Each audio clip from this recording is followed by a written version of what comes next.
Between 1921 and 1929, the image conveyed by the United States was of a population living in the best possible society despite the prohibition and the rise of gangsterism. The industrial growth of the main economic power had never been so strong before, unashamed even. What a contrast with the previous decade marked by the Great War. The political and financial authorities drummed out the same message about confidence, durable prosperity, and well-being. Toward the end of the decade, the economic boom turned to general euphoria. The Roaring '20s were also the days of the first Miss America elections, the first Oscar ceremonies, the first musicals, all set to a jazz background. To call the 1920s, the period before the Depression, to call that the age of jazz, the age of prosperity, the Roaring '20s, was to distort the picture. So it was not a, you might say, a boom in which everybody was enjoying prosperity. It was people at the top were, but most Americans were not doing well at all. We hit a new stage of affluence. Suddenly, most American families owned an automobile. Only 10 years before, they didn't. They owned electric washing machines, electric refrigerators, electric record players. The talkies, sound movies, started in 1927. So it looked like a new age. I think people were warning it couldn't last. But for the most part, America believed maybe there would be a little pullback, a slowdown, but we were in a new time, a new economy. The 1920s marks the beginning of the automobile moving to the center of American culture, and it meant that even working class people were eager to buy a car. Ça, c'est quelque chose d'impensable en Europe. En Europe, jamais un simple salarié n'avait une voiture dans les années 30. Il n'y avait que les patrons, des gens très très riches, etc. Donc les États-Unis ont accès à une certaine frange de la consommation de masse, et ils ont effectivement commencé à développer le crédit. Credit becomes something that people can rely on. Credit for consumer purchasers like buying a Model T Ford or buying a car comes in as a phenomenon. In 1919, there were 6 million automobiles in the U.S. 10 years later, 27 million, one for every 5 Americans. Consumer culture blossoms in America. Installment credit buying blossoms in America. It's the age of the flapper, of bootleg gin, of jazz. It's also a period of enormous excitement about the stock market, where all kinds of ordinary people, not just the stock market professionals who'd always participated in Wall Street, but ordinary folk began to see Wall Street as a place to play, to grow rich quickly, a place that was largely risk-free.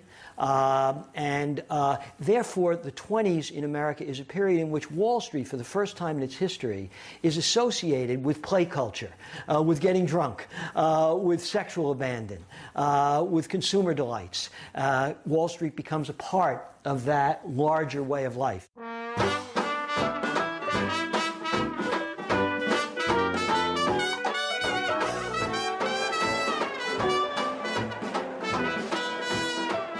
America discovered a passion for stock exchange dabbling. In 5 years, stock market prices were multiplied by 4. The Dow Jones Index went from 100 to nearly 400. Such a rise seems incomprehensibly enormous in view of the actual economic situation. Dazzled and fascinated by the promise of easy money on the New York Stock Exchange, or Wall Street as it is known, Americans turned out their pockets. In 1929, $2 billion were invested on the stock market. More people than ever before were buying stocks. This was really the first time in American history that the stock market sort of moved to the center of the culture. The prosperity is so great and so widespread and so sustained, going on for many years in a row, that the average citizen who would never otherwise think of starting a business who would never otherwise think of getting into the stock market actually considers doing so. La bourse devenait le sujet de tous les ménages. Tout le monde pensait que c'était un nouvel Eldorado et les ménages investissaient leurs économies dans la bourse comme un casino. People, particularly Americans, have always been trying to get rich fast. The difference is that in the 1920s, it seemed like there were more ways than ever before to try to do that, and the stock market was one of those ways. It was a new kind of wealth to people. You'd go in and you'd buy a stock, let's say at 20, and you didn't know anything about the stock market. And the next day the stock is 23, and the next day it's 27, and you haven't lifted a finger. And boy, that was easy. If I just keep doing this, I'll make a lot of money and I won't have to do anything. And it got to the point where people became addicted to the market. The stock exchanges in Europe were aristocratic, that only a few people engaged in the stock exchange, whereas the stock exchanges in the United States were democratic. And they're ordinary people. They're salaried workers, they're middle-class folks, they're shoeshine boys, they're housewives, they're ordinary folk like you and me. This is an extraordinary new phenomenon, and they are giddy about it. C'est une époque où les chauffeurs de maître conduisaient en ayant la tête légèrement penchée en arrière pour écouter leur patron discuter des nouvelles imminentes d'un rachat de telle entreprise par telle autre. Donc il y a une vraie euphorie collective. People would feel foolish not participating in the money that was almost there to pick off the ground. There was this kind of collective herding mentality.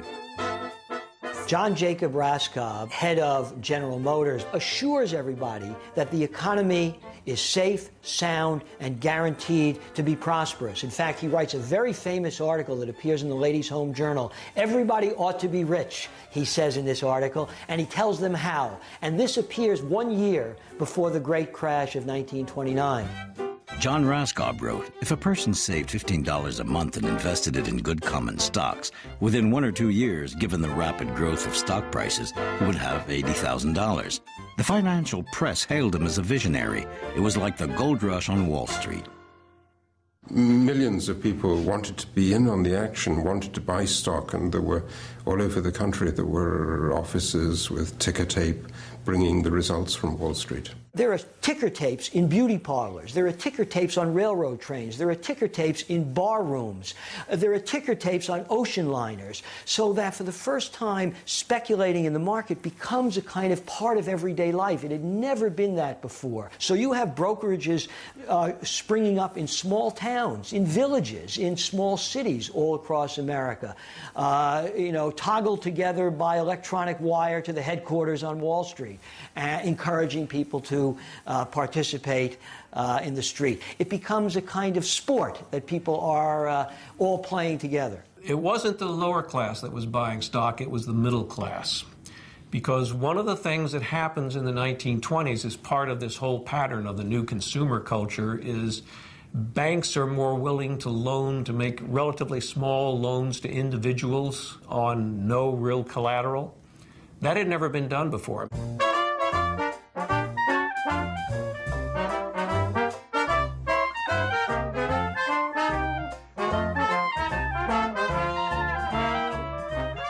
One American in 3 entrusted his savings to the magicians on Wall Street, especially as it wasn't even necessary to have the available capital. The stockbrokers gave credit, and the banks loaned cash and made their capital work. The brokers pocketed tidy commissions, and everybody made a fortune. People bought today to sell the next day. Investment companies multiplied and prospered. A new firm was set up every day.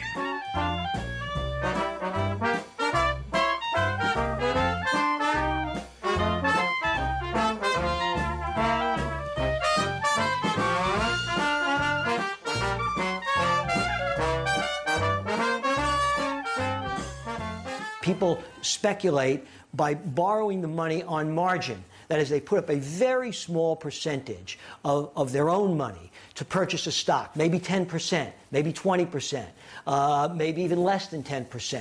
And credit is so available, and everybody is so super confident, overconfident that these speculations will pay off in the end, that people are taking enormous credit risks in investing in the market. As long as the price of the stock went up, your collateral in the loan was always covered, and it looked like the easiest thing in the world, and you get twice the bang for your buck.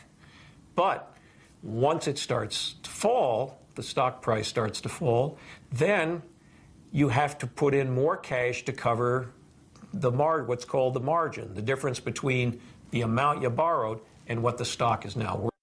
Prosperity is just around the corner. The new president of the United States, Herbert Hoover, based his whole campaign on one slogan: prosperity is just around the corner.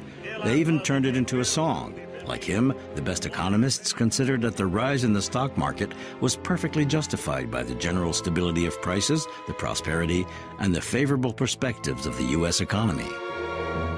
He had a golden opportunity in his inaugurals to say, stock is too high, we need to do something about the market.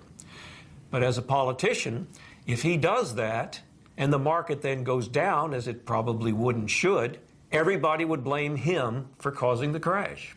So he didn't do that. The election has again confirmed the determination of the American people, and opportunity must be given for the expression of popular will, and we should keep it so. When Hoover said that, the market took off again.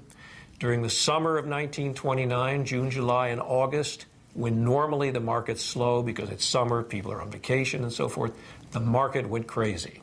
Political and financial leaders celebrated this euphoria and this reckless speculation. This is everybody from President Herbert Hoover and includes the nation's chief bankers. And the country is so overcome by this sense of confidence. And they're being encouraged in this confidence by apparently the most prudent, savvy people in the country. The country's financial elite is saying everything's fine. There was no reason to think that anything else would happen. People really imagined that this would go on, and even the most famous economists. It drove stock prices up to irrational, even silly levels. Despite those crazy levels, as in all speculative booms, there were people who said the stock market is right. Those high levels are deserved. There's a Nobel Prize winner named Edward Prescott in the U.S. who argues that the stock market was not especially high in 1929. The best experts, the risk experts, saying, don't worry, it will never happen. And besides, you can diversify, and if it goes down in one place, it'll only be in one place, other places it won't. That's absurd. In 1929, you had a stock market that had been going up, up, up. And as it kept going up, it sort of cut loose from its moorings, by which I mean instead of being based on real values of the underlying companies, it was a speculator's market in which people bought and sold stock thinking that if they bought it now, they could sell it later for more money. Investment pools were conspiracies, really, of insiders. Top investment bankers, sometimes politicians, who wanted to speculate in a particular stock. And so they would buy up huge amounts of that stock, send its price, therefore, skyrocketing, then quickly and secretly dump the stock so that they could realize the profits, while all those ordinary folk who had been encouraged to buy that same stock because they were watching its escalation were left with the losings. Ce processus-là, il y a un moment où il se déconnecte de l'économie réelle. Et évidemment, on pourrait dire, attention, c'est déconnecté, ça va péter. Oui, mais c'est de l'intérêt de personne de dire ça. C'est-à-dire que les gens continuent, et les plus rationnels ici sont ceux qui se disent, je vais profiter de la montée des cours jusqu'à ce que ça s'inverse le plus tard possible, en quelque sorte. You can make more and more by taking bigger and bigger risks. Taking bigger and bigger risks led to higher and higher prices for stocks and willingness to borrow excessively in order to do that. And that created a structure that, once it cracked, came apart completely. Suppose stock prices quadruple and go from 100 to 400, even over the course of a decade. A lot of people would look at that and say, that is crazy. You would not trust a stock market that had prices going up like that. There were people who saw that the economy's growth was based on false premises, and warned that a problem would arise. There are a handful of Wall Street bankers, investment bankers, who say that the economy and the market itself is way overextended, that speculation on margin is dangerous, that the stock market, the values on the stock market are grossly inflated, warning that that there are danger signs. There are some people like the statistician Roger Babson, and they are systematically ignored. Roger Babson declared in September, 1 month before the collapse, sooner or later a crash is coming. It'll be terrific, colossal even. The stock market will fall by its own weight, and there'll be a mad rush beyond anything we've ever seen. The higher the market got, the more other people shouted down those who warned that the market was getting out of control. Because if people started taking them seriously, they'd start to sell their stock and the stock market would go down. There were signs before the market crashed that the economy was starting to go down again. Short-term signs of economic recession can never be trusted.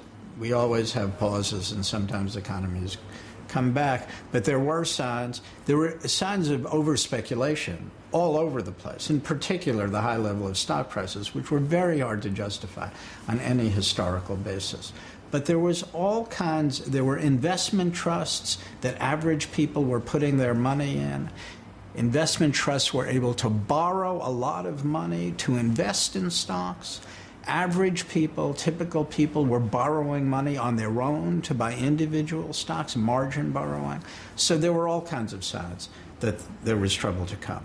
It began to sort of vacillate through September. And then in October, it began to fall. And then in about the third week in October, the bottom started to fall out.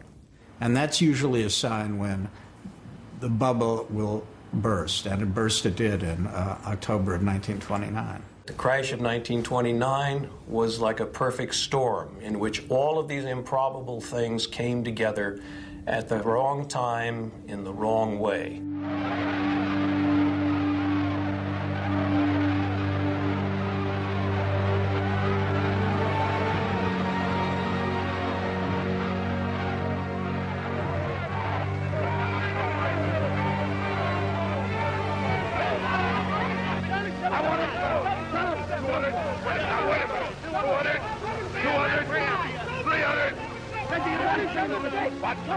And on Thursday, October 24th, Black Thursday, collective insanity put in an appearance.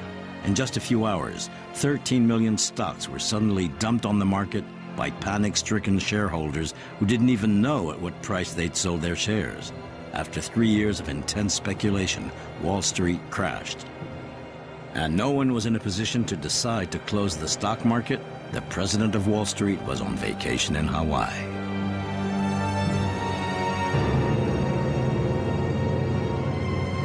The speculative bubble burst, causing financial panic. Through a domino effect, the whole of the stock market collapsed. The cumulative losses amounted to $30 billion, 10 times the U.S. Federal Reserve budget, and more than the United States had spent during the whole of World War I. In 6 days, average prices went down 50% and kept falling. And what was even more unusual, the stock market crash carried on. Oh, the crash was inevitable. It was just a matter of time. It was inevitable. And then people realized that they had been assuming that prices would never fall, and that assumption was wrong. So their whole life had been based on an assumption that prices could go only one way. Of course, if they had read history, they would know that that was a stupid idea. They know that prices come up and prices come down. People had been putting their hand in the till at work, taking the money, putting it in the market, figuring that it's going to go up, so it'll go up, I'll cash in, put the money back in the till, no one will be the wiser. But when the market crashed, there was no way to get the money back out. All of a sudden, they realized the model that had been in their mind was totally wrong.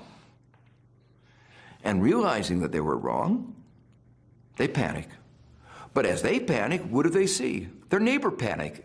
On the market itself, of course, the brokers are going crazy. They're tearing their hair out. They can't keep up with the descent of the market. Many people lose their money because the trades they tried to make couldn't be made in time at the prices they were trying to make them because the market was so over. The capacity to handle those trades wasn't there anymore. The wires are burning up. The ticker tape, which recorded all the sales, couldn't keep up, and it would fall several hours behind. And when it fell that far behind, that means that if you were at 2 o'clock and you only knew what the market was doing at 10:30, you were in big trouble because you didn't know what had happened.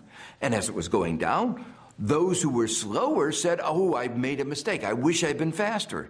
And the process accelerates, and you get this sense of free fall. What precipitates that? I don't think to this day anybody really knows what precipitates Black Tuesday or Black Thursday, why that particular day. Cette vieille histoire-là, tout le monde savait que ça allait arriver, mais personne n'a prévu l'ampleur que ça allait prendre. There was something fundamentally wrong with this economy, not only with the market, with the stock market, not only that stocks were grossly overvalued, but there were underlying problems with the economy, that this illusion of prosperity that had so captivated people for nearly a decade was indeed an illusion, and that the panic was a kind of inarticulate emotional recognition of that fact, because, in other words, it was grounded in something real. It wasn't pure hysteria.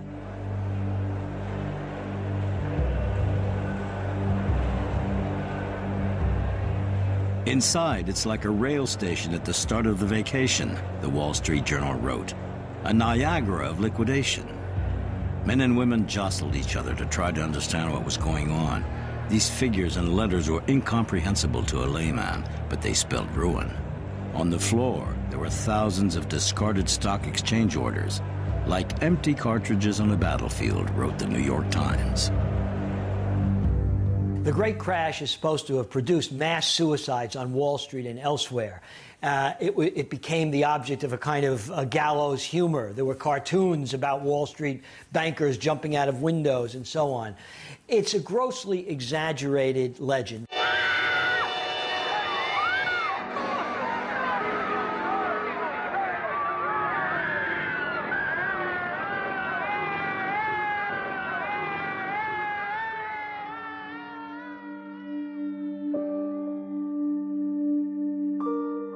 The wildest rumors were going around. 11 speculators were said to have committed suicide. It is alleged that the manager of the Ritz required customers to pay for their room in advance, asking them if they wanted a room to spend the night or to jump. There were indeed some suicides, not very many. One of the most notable, however, was witnessed by Winston Churchill. Churchill was visiting New York at the time of the crash. He first visited the stock market and was struck by not the panic on the market floor, but by a kind of dazed somnambulism of brokers walking around almost as if they were in a kind of semi-comatose state. And then he went back to his hotel, and while he was in his hotel, someone indeed did jump out the window of the hotel he was staying with, who turned out to be a Wall Street broker who had been ruined. C'est l'archétype des histoires qu'on raconte quand un mythe se propage. Le premier soir où les cours vraiment se sont effondrés, les opérateurs sont sortis dans la rue. Une sorte d'angoisse collective, évidemment. Et puis alors, ils ont levé la tête là, à Wall Street, et puis au sommet d'un des buildings, ils ont vu un type qui était en l'air. Et la foule s'est dit, il va sauter. Ce type, c'était un plombier. Il était en train de remettre une gouttière. Évidemment, il n'est pas tombé. Mais la foule attendait ça. Tout le monde a un petit peu envie de voir des spéculateurs se suicider.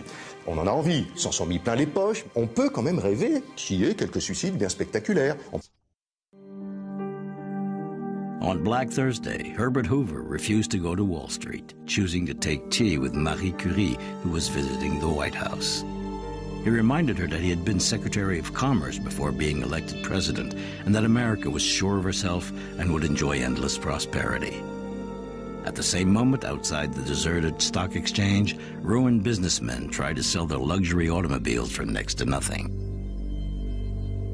The reaction, the official reaction to the crash of the market is a sense of shock, disbelief, and hubris, a sense that if they act and simply assure people that everything is all right, the market will immediately recover. John D. Rockefeller goes and buys some stock in a very public way to show that he too is confident that the economy is sound and the market is sound. John Rockefeller, the richest man in the world, saw his fortune melt by 80%. In the 93 years of my life, depressions have come and gone. Prosperity has always returned and will again.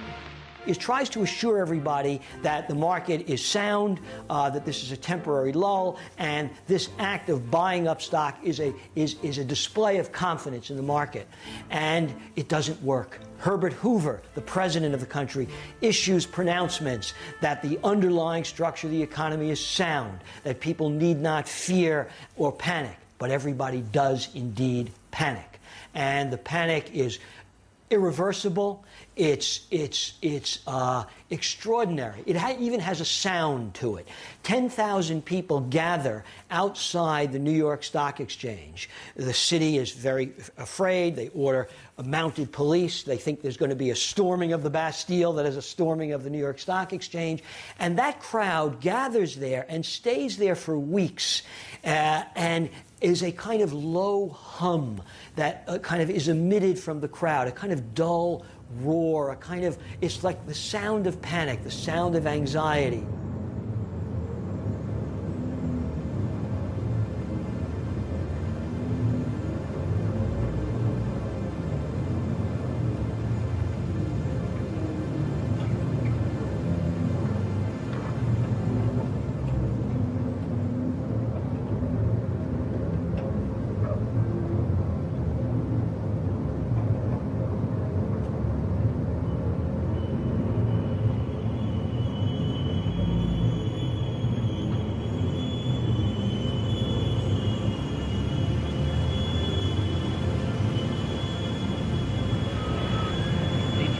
Crowds which you see gathered outside the stock exchange are due to the greatest crash in the history of the New York Stock Exchange and market prices.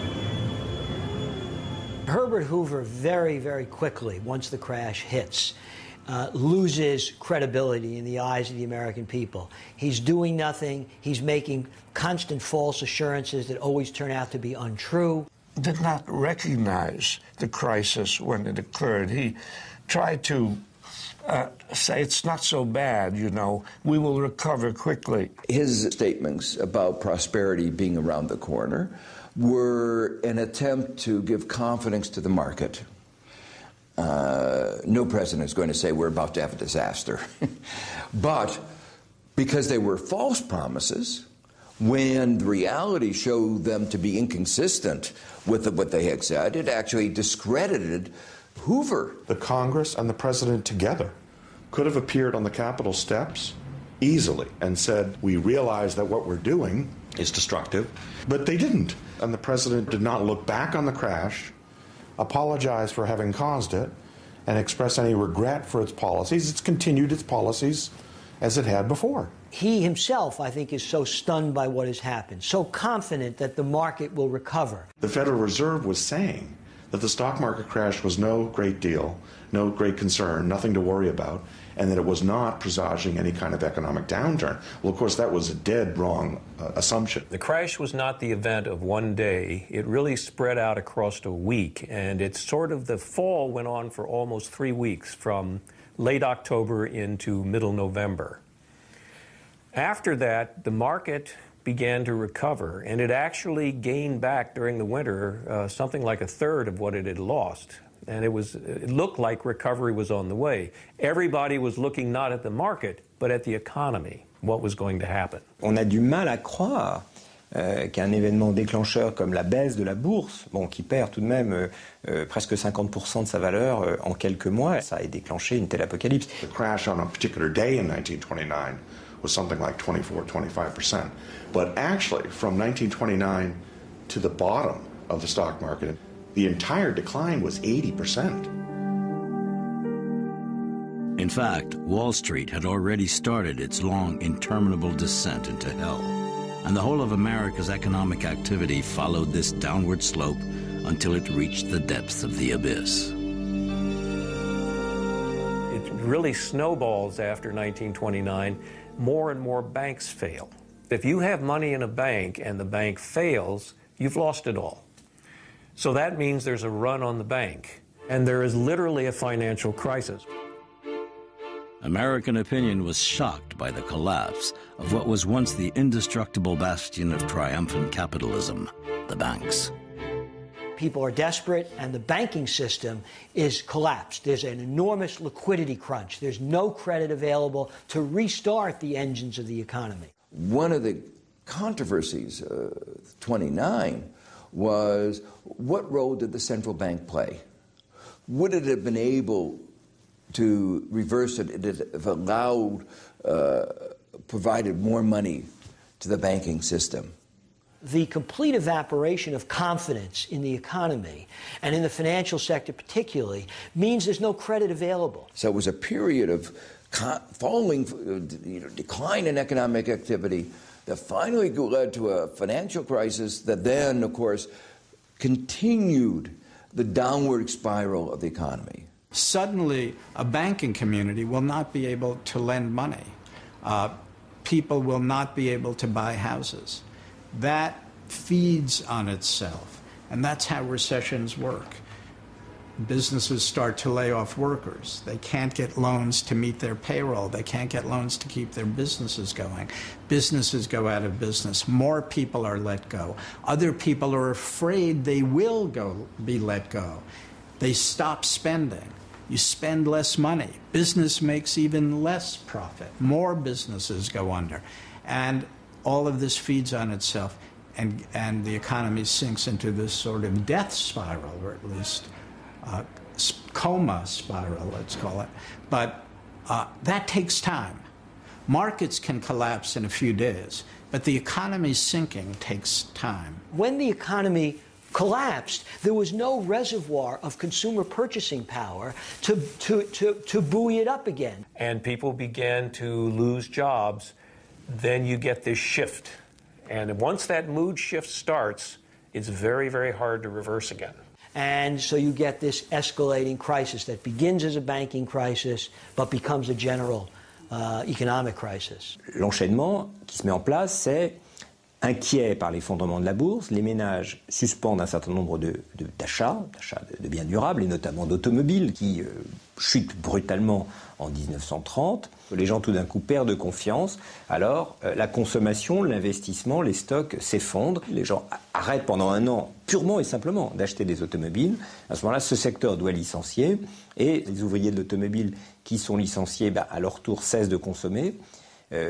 En cessant de consommer, ils propagent la crise à d'autres secteurs qui à leur tour licencient, et en licenciant, on a un effondrement de la demande solvable. Plus personne n'est plus en mesure de consommer quoi que ce soit. People stop buying things. They start worrying about the future, whereas before the future looked like nothing but bright because the market was going up. They had money. But as soon as the market crashes and the underlying causes start to seep in, like the housing market. Dans les années 29, l'immobilier va jouer un rôle très important. Dans certaines villes, c'est 60% des ménages américains qui vont faire défaut sur leur emprunt. Quiconque est endetté au cours de cette époque ne peut plus payer, même s'il travaille. Tout d'un coup, les gens ne sont plus capables de supporter le poids de leurs dettes, font faillite, et du coup doivent à la fois arrêter de consommer et en même temps mettre en péril les établissements financiers qui sont intermédiaires, qui portent leurs dettes auprès des créanciers. And once the house prices stopped growing, the whole house of cards collapsed. Les ménages ont perdu sur deux fronts. Ils ont perdu parce que la valeur de l'immobilier s'est effondrée, et puis parce que la bourse s'est effondrée. Donc cette chute générale des prix va se conjuguer à la chute générale de l'activité pour rendre difficile, pour mettre en insolvabilité tous les emprunteurs. As business failed, they couldn't repay the loans. The only way they could do it by borrowing more and more. But that process had to come to an end. Et pour les ménages américains, ça signifie que tout d'un coup, ils se sont retrouvés pauvres. Mais c'est un choc psychologique absolument considérable. Les ménages américains qui pensaient qu'ils pouvaient se dispenser d'épargner pour préparer leur vieux jour, parce que la bourse silencieusement leur préparait leur retraite, cette idée s'est effondrée. They thought that they had made their life, and then suddenly the floor dropped out from under them, and they started to lose it all again. I mean, who's hurt by a depression? The poor have always been poor. You know, this is not anything particularly new to them. It's a little harder. The rich, if you've got $20 million and you lose 10 or 12 million, you can still scrape by on that other 8 million. It's the middle class, the ones who are new to that lifestyle. And the middle class on that level, as I said, because of the consumer economy, was grounded in the possession of material things, whether it's an automobile, whether it's clothes, whether it's your house or whatever.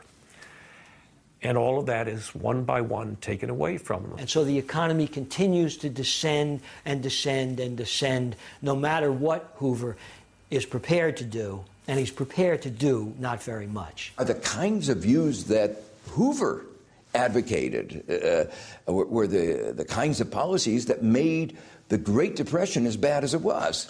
He refused to really have the kind of stimulus that the country needed. There was really a lack of comprehension of the depth of the problems and the appropriate policies to respond to it. The results of the World War and its aftermath. To boost the confidence of the financial world, Hoover decided to urgently repatriate to the U.S. capital loaned to Germany. This was a devastating measure and a monumental mistake. Germany, which was barely recovering from the war, was hit hard by the withdrawal of American capital. The effect was simply to cut the flows of money that had previously, in the middle of the 1920s, moved from the United States to Europe and had fed an economic boom. World War I was not forgotten in 1929. There was still a lot of anger, and the Depression gave the Hoover administration and the Republicans at the time the opportunity to vent their anger, among other things. There is no way it would have saved the day by repatriating that money. Les propriétaires américains ont rapatrié leurs capitaux, ce qui a asséché des banques, qui a asséché l'économie allemande, etc. Et donc il y a eu un jeu avec les capitaux américains très déstabilisateur. Donc autrement dit, c'est une strangulation progressive qui était programmée. I don't think they were fully aware of the implications of what they were doing. L'histoire du monde a basculé à ce moment-là. C'est pas parce qu'aux États-Unis, on a connu pendant 2 ou 3 ans un taux de chômage à 25%. C'est pas ça ce qui fait qu'on reste traumatisé par la crise de 29. C'est parce qu'elle a traversé l'Atlantique et que le premier pays européen qui est touché par la crise, c'est l'Allemagne. Et la raison pour laquelle l'Allemagne est la première touchée, c'est que la reconstruction allemande n'a pu être faite en Allemagne que par le financement de capitaux américains qui se sont immédiatement retirés au premier moment de la crise de 1929, retirant le tapis sous les pieds de l'Allemagne. The very first credit transfer spelled disaster for the German economy. The amount of the U.S. loans was staggering. The Reichsbank had to send 14 billion marks to the U.S. in gold and currency. Investors were ruined, the emptied banks were mobbed. The international financial system, the way it worked, clearly contributed to the spread of the crisis in Germany, and that led to contraction of the economy. So that was one of the factors that contributed to the downward spiral. What had been a local affair, that is a largely American affair, becomes a European-wide depression in a continent which itself has been suffering almost for the whole decade from a very weak economy. Not like the United States. Europe hadn't been booming during the 20s, but in fact was suffering all the consequences of a devastating World War I, only was beginning to rebuild its industry and its agricultural economy and so on. Germany had been in an economic mess all through the 1920s. Remember the horrendous mega inflation of the 1920s just about wiped out the German middle class in the 1920s. And a lot of that was the spillover from the horrible terms of the Versailles Treaty. Those debts, war reparation debts and war loan debts, hang over the economy, depressing it further until finally the depression spreads from the United States to Europe. Les capitaux américains, l'Allemagne en avait besoin, parce que pour financer justement les réparations dont une partie ont été payées, eh bien l'Allemagne s'est endettée. And when you look at the German deal, that what Germany got vis-a-vis France, and what France did to Germany in that period, and what the UK along with France did, and what the US allowed to happen to Germany, we hurt Germany in a way that damaged stable democracy, of course. Et la France a tout fait pour favoriser l'extrême droite. On est parti de l'idée, puisque l'économie allemande va mal, c'est que c'est bénéficiaire pour la France. Et ça, c'était faux. Il y a eu en fait un processus dans lequel, à mon avis, les Français se sont révélés aveuglés par leur désir de revanche et fait l'erreur colossale. Et évidemment, la crise est arrivée là-dessus. La crise n'a rien arrangé. C'est une république qui recommence à exister, à respirer. Et c'est 1929 qui a cassé cette dynamique, qui a immédiatement, sur un corps fragilisé par les crises antérieures, rouvert la plaie. Alors pour moi, il n'y a pas de doute possible que c'est la crise de 1929 qui a provoqué cette montée aux extrêmes, et la crise est venue frapper un corps malade, fatigué, qui n'a trouvé d'issue que dans le nazisme. In Germany, industrial production collapsed, bankruptcies increased, and the number of unemployed reached over 6 million, leading to widespread disillusionment and anger. Hunger marches were held in several cities, and soup kitchens sprang up once again. Nous habitions dans la Mendelssohnstraße et je me souviens de ma grand-mère distribuant une sorte de soupe à l'entrée et je demandais qu'est-ce que c'est que ça, c'est pour les chômeurs. C'est la première fois que j'ai entendu le mot chômeur. Il y a un parallélisme tout à fait étonnant entre l'Allemagne et les États-Unis tout au long de cette période. Dans les deux cas, le taux de chômage va monter à 25% et on va voir exactement le même effondrement à la fois des prix et de la production qu'aux États-Unis. Les pays européens vont absorber la crise d'une manière qui va être plus ou moins tragique, mais qui ne sera jamais aussi spectaculaire que ce qu'on observera aussi bien en Allemagne qu'aux États-Unis.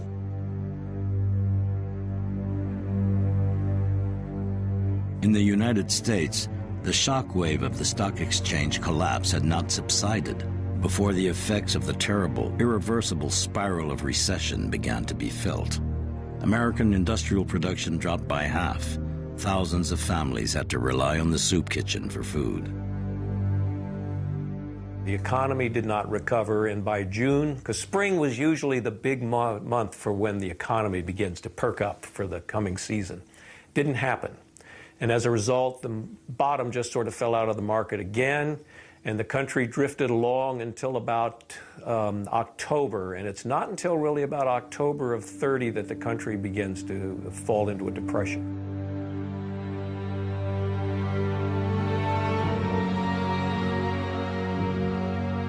America's sturdiest strongholds collapsed after the Wall Street crash. It was in stark contrast to the recent period of rapid growth. 1 worker in 5 was unemployed. The population seemed anesthetized. In New York, where every month 17,000 families were put on the streets, hundreds of thousands of unemployed, including many white-collar workers, struggled to survive, trudging through the cold for hours just to get a bowl of soup and a piece of bread. The government has no safety programs, no safety net welfare programs. There is no unemployment insurance. So as people lose jobs and they're thrown on the streets, they have nowhere to go but to private charities. And those private charities are just completely overwhelmed.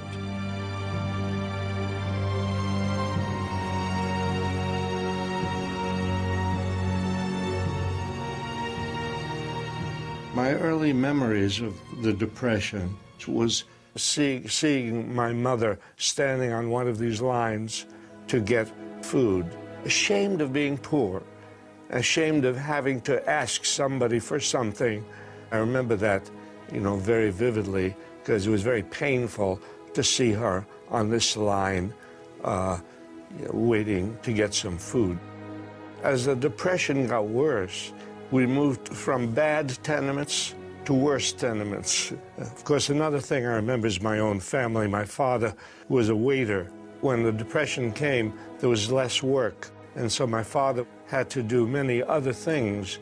Desperately, he became a salesman of ties, of neckties, because I remember I felt very ashamed. Walking past down the street to school, and there was my father selling ties on the street, and to this day I'm ashamed of my own reaction. And another time he became a window cleaner, and he did that until he fell from one of his window cleaning jobs and hurt himself. And I remember my father doing some cleaning streets or something like that. And that's part of the awful tragedy of the Depression. It's literally etched on the faces of people. Men get up and they go out to look for work, and they know they're not going to find anything. And so they're going to spend half the day sitting on a park bench feeling useless. It was a reality that it was very difficult to escape from. I think you couldn't go anywhere without seeing the signs of depression. You couldn't go anywhere without seeing the boarded up stores, the factories that were not working, the people standing on the street. In the early phases of the Depression, many men, for instance, still dressed up as if they were going to work because they didn't want to tell their families. They were too embarrassed to tell their families that they were unemployed, but then they would stand around in their work clothing all day in the street to be away from home, to be somewhere else.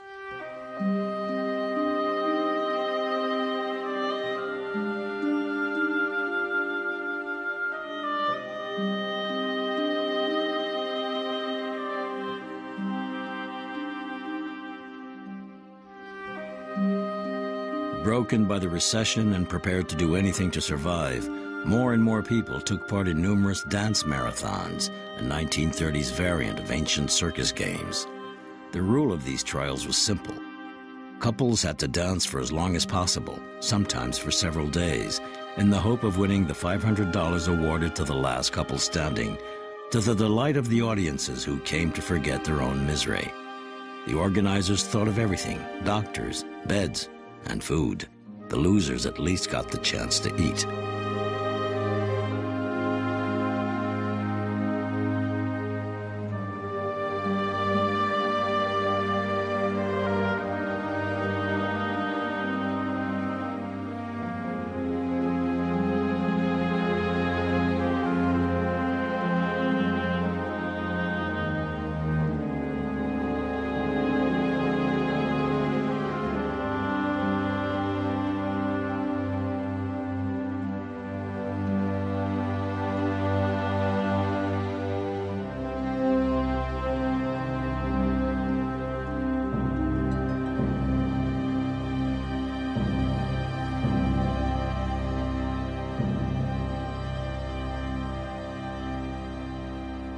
That's one of the things that I remember.